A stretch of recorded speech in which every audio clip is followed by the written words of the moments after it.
Shalom, selamat pagi saudaraku.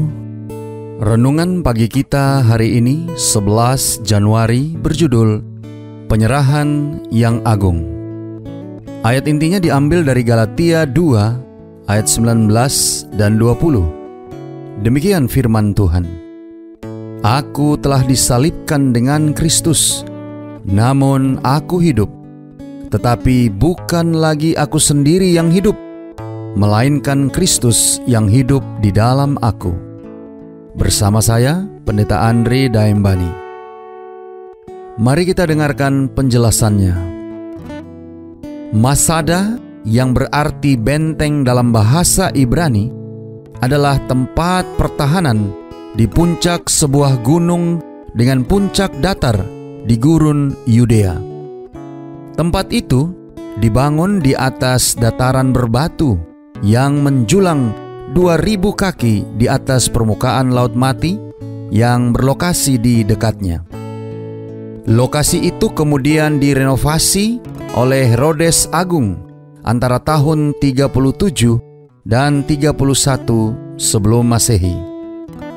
Ketika Yerusalem telah diduduki oleh orang Romawi pada tahun 70 Masehi, kelompok pemberontak terakhir yang tersisa adalah sebuah sekte Yahudi yang dikenal sebagai Zelot.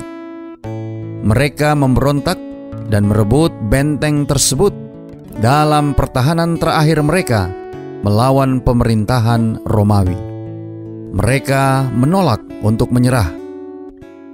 Dengan banyak makanan dan air, kelompok yang terdiri dari sekitar 1000 pria, wanita, dan anak-anak yang dipimpin oleh Eleazar bin Zair menahan seluruh pasukan Romawi lebih dari 2 tahun. Setelah pengepungan yang lama ini, 15.000 tentara Romawi dari Legiun ke-10 membuat sebuah lereng tanjakan dari tanah yang sangat besar dan akhirnya dapat menerobos benteng pertahanan mereka. Tetapi para tentara itu menemukan mayat lebih dari 960 pria, wanita, dan anak-anak, korban fakta bunuh diri untuk mencegah orang Romawi mengambil mereka sebagai budak. Semua kecuali 7 orang telah melakukan bunuh diri daripada menyerah pada musuh mereka. Situs Masada ditemukan kembali pada tahun 1842 dan digali secara besar-besaran oleh arkeolog Higel Yadin antara tahun 1963 dan 1965. Hari ini, wisatawan dapat mendaki jalur ular di sisi timur atau naik kereta gantung untuk sampai ke puncaknya. Karena iklim yang kering, Masada sebagian besar tidak tersentuh manusia selama lebih dari 2000 tahun. Sebuah museum sekarang menampilkan temuan dan tur diberikan setiap hari yang menceritakan kisah orang-orang fanatik yang menolak untuk menyerah.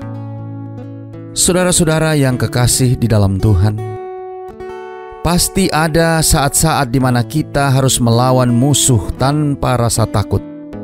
Tetapi ada juga waktu untuk menyerah, bukan kepada iblis, tetapi kepada Kristus. Ketika Paulus membagikan Injil kepada orang-orang Korintus, dia menulis, "Sebab pemberitaan tentang salib memang adalah kebodohan bagi mereka yang akan binasa, tetapi bagi kita yang diselamatkan, pemberitaan itu adalah kekuatan Allah." Sebagaimana dicatat dalam 1 Korintus 1 ayat 18. Bagi dunia, tampaknya tidak masuk akal untuk menyembah Tuhan yang menyerahkan nyawanya untuk mati. Namun dengan cara yang sama, kita dapat menemukan kehidupan saat kita mematikan diri sendiri dan merendahkan hati kita di hadapan Tuhan. Saudara-saudara yang kekasih di dalam Tuhan, nats Alkitab kita hari ini memanggil kita untuk menjadi sama seperti Yesus dan disalibkan dengan Dia. Bukan tubuh fisik kita yang harus digantung pada salib dan mati. Kita harus menyerahkan diri dengan meletakkan hak kita, keinginan kita untuk menjadi pertama, dan nafsu daging kita, maka kita akan menerima keselamatan. Ketika kita mengakui kesalahan dalam pertempuran dengan diri sendiri, kita memenangkan perang itu dengan menyerah kepada Yesus. Doa kita hari ini. Bapa, terima kasih. Melalui renungan pagi ini, kami boleh belajar tentang penyerahan yang sesungguhnya yang kami perlu lakukan. Terima kasih melalui renungan pagi ini, kami boleh diingatkan kepada siapa seharusnya kami menyerahkan diri kami dan kepada siapa kami harus bertahan dan melakukan perlawanan. Tolong kami hari ini Bapa. Biarlah dengan pertolongan kuasa Roh Kudus-Mu, kami boleh dapat menghidupkan firman yang sudah kami dengarkan. Saat kami melakukan aktivitas kami hari ini, kami dapat menyerahkan diri kami kepada keinginan dan kehendak Kristus, agar kami boleh dapat menerima keselamatan yang Engkau sediakan bagi kami. Terima kasih Bapa. Inilah doa dan permohonan kami kepadamu. Di dalam nama Yesus kami berdoa. Amin.